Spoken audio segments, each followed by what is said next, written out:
শুরু করে পরিবারের চিকিৎসা সংক্রান্ত সমস্ত বিষয় কিন্তু দেখাশোনা করে ঘরের মা বা ঘরের যিনি প্রধান, নারী প্রধান, আমাদের বাবা বাচ্চা করবে, সেখানে সহযোগিতা করবে।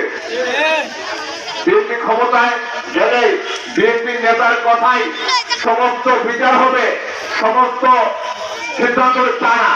সমাজের যারা জ্ঞানীগুণী মানুষ আছেন, আলেম ওলামা আছেন, শিক্ষক, সাংবাদিক, আইনজীবী, ডাক্তার আছেন, সকলে মিলে সমাজটাকে কিভাবে সুন্দর করে গড়ে তোলা যায় সেই ব্যাপারে আমরা সকলের অংশগ্রহণ নিশ্চিত করতে চাই।